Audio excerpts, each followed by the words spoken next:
در داخل این چشم ها مژده نجات است. کدام چشم هاست؟ عین بکت من خشیت الله. یکم چشمی که در روز قیامت گریان نیست، چشمی هست که از ترس خدا گریه میکند. و عین غضت عن محارم الله. دویم چشمی که روز قیامت گریه ندارد، چشمی هست که به سوی حرام کرده های خدا نظر نمیکند. آن چیزی که حرام کرده خداست، حضرت وقتی که نظر میکند در حال در دلش نفرت پیدا میشود که این اشیا حرام کرده خداست. چشم من باید به سوی این نگران نباشد. اگر همچنان چشم داشته باشد، روز قیامت نجات یافتگی است. اصلا چشمی که در اون نجات است چی است؟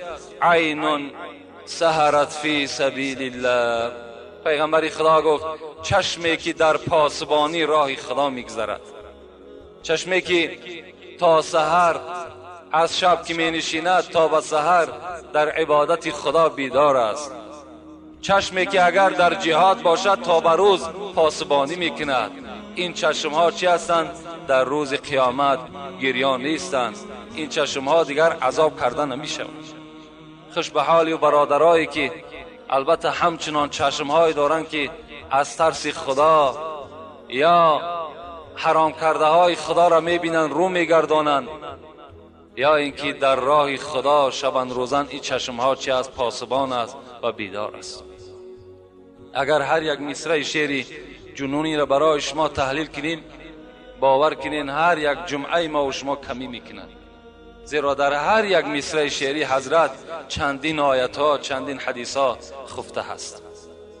از این خاطر موعظه ما و شما، البته سوال جواب هایی که به شمار اینجا آمده است به شما جواب میگیم.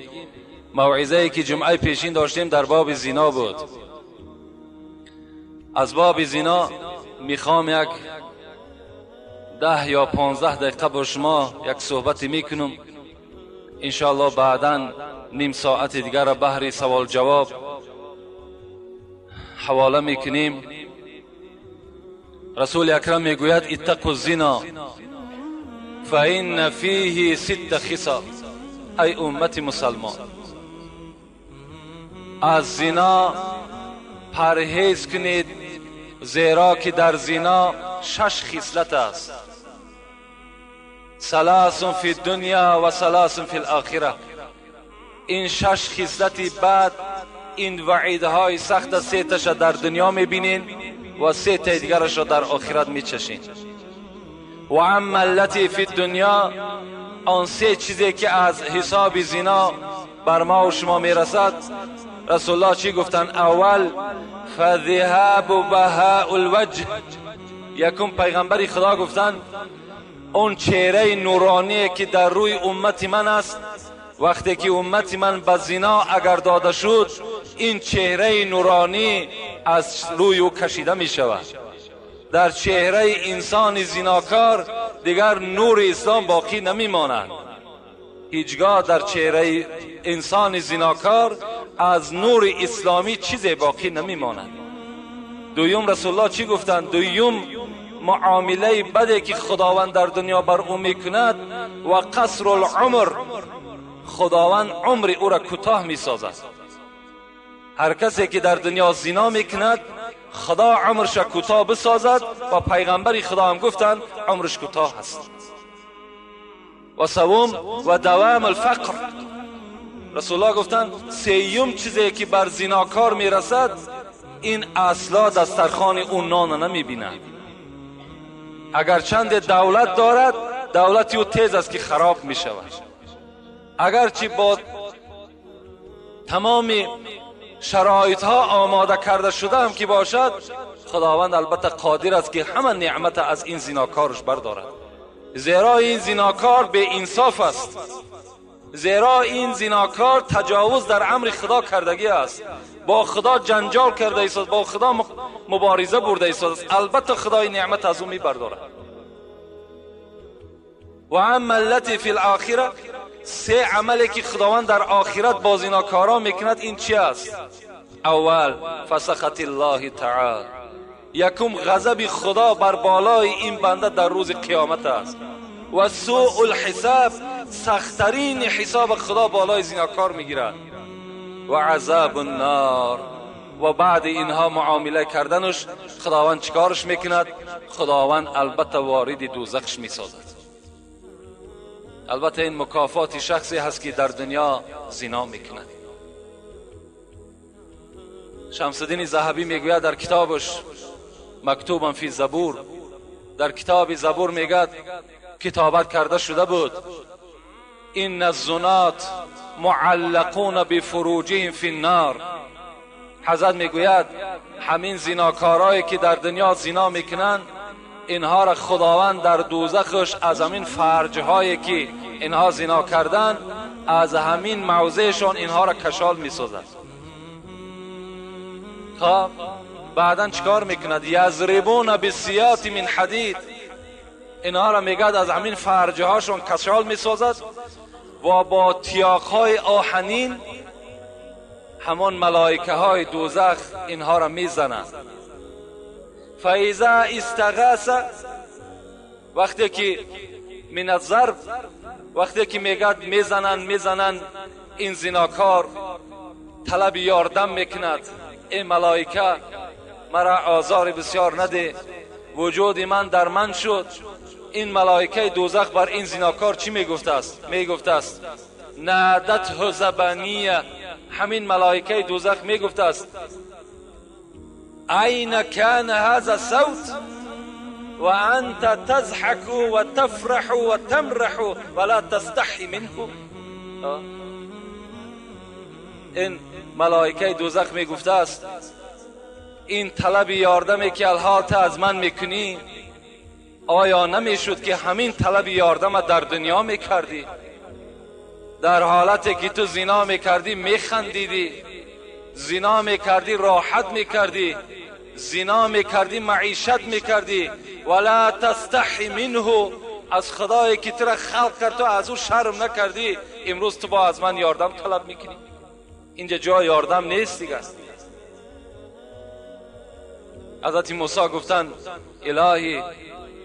الهی ما لمن زنا، پروردگارا کسی که در دنیا زناکار است او را چی جزا میتی؟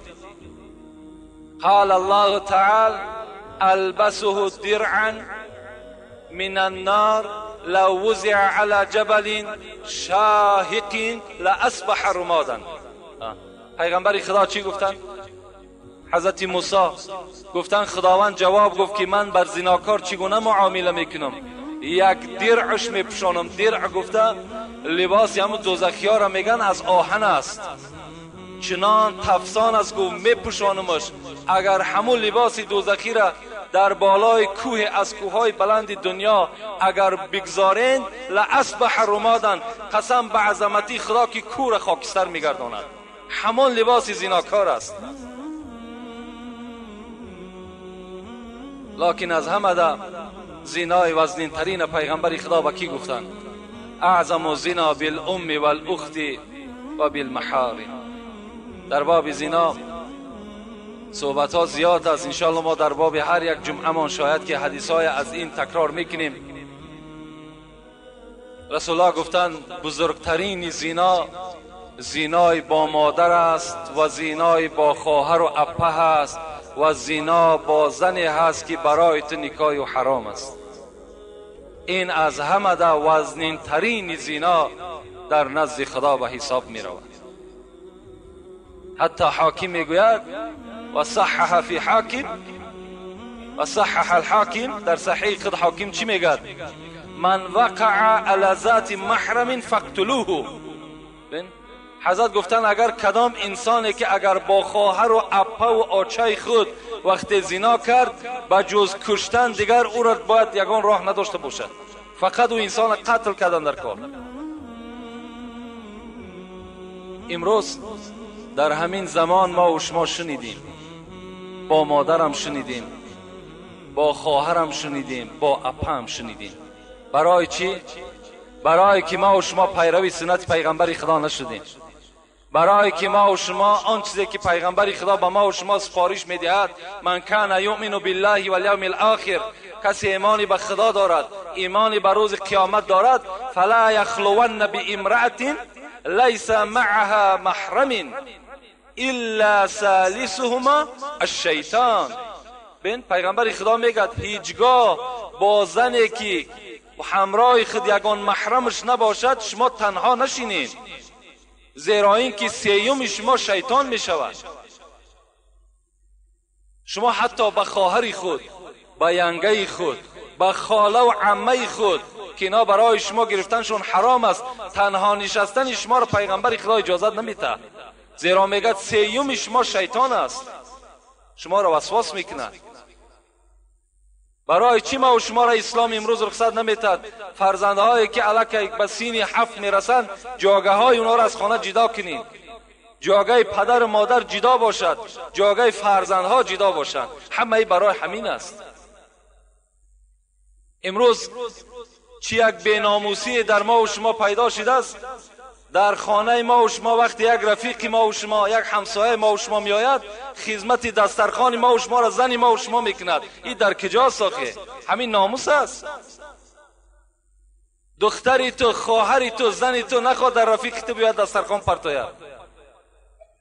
آخه اگر سخت هم نرسد دستت نمیشکند، مهمان توست. حضرت عمر در خانه نمی نشست، مهمان که می آمد نزد دروازه راست می ایستاد، میگو شرم میدارم که نزد مهمان نشینم در حالتی که ملائکه ها راست ایستادگی هستند.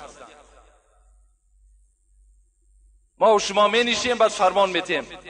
کاش که او زنی تو با یک لباسی خوب داشته باشد، کشال می شود تمامی وجودش میتابد. این مسئله را شما دقت بتین، نگذارین.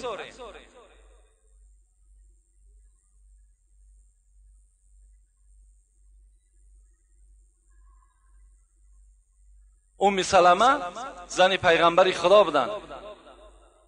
حدیث روایت میکنن که من همراه میمونه بودم، میگد زن دیگری پیغمبر خدا. به ناگاه میگد در ما تق تق شد، نگاه کردیم ام مکتوم داخل شد. رسول اکرم میگه در حال بر من گفت ام سلمه و میمونه از جا خیزین، حجاب کنین، روی مالها بالای سر پرتاین، پیشای برا محکم کنین. میگه ام سلمه میگه گفتم الیس هو اعمى؟ پیغمبر خدا ام مکتوم نابینا هست، چشمهاش نمیبیند. برای انسان نابینا حجاب کردن ما چی لازم است؟ وای ما را نشناسد، وای ما را نبیند. متن حدیث ما بر شما گفتم.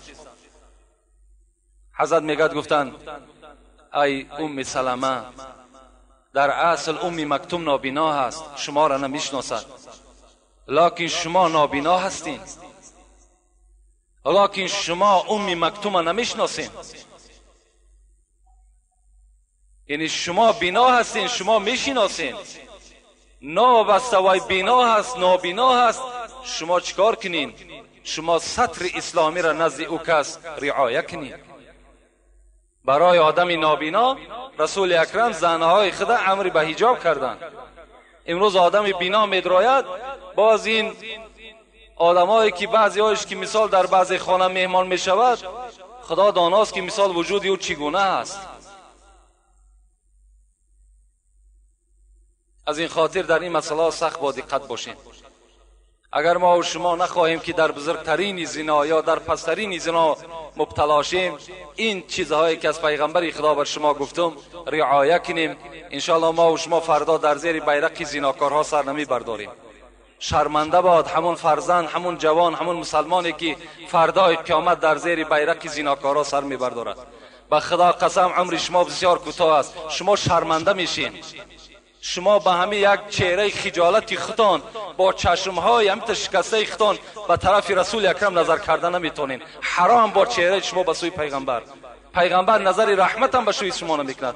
پیغمبر کسی را شفاعتگر است که در جاده شرع پیغمبر است. پیغمبر هم کسی را شفاعت میکند که طبق حدیث پیغمبر خدا رفتار میکند. شما نماز میخوانین، زنا را میکنین، نماز میخوانین، عرقخوری میکنین، نماز میخوانین، تویهای فساد میکنین، پس فردا باز طلب شفاعت کردن این خودش عیب است. در یک انسان خیانت کو پس آن برای یاردم طلب کنی، این چی معنی دارد؟ سوره مؤمنون اگر تفسیر قرطبی را تماشا کنین، الزانی لا ینکح الا زانیه، همین سوره مؤمنون است، آیت 14 است. والله علم همین آیت تفسیر قرطبی را حضرت چی میگه؟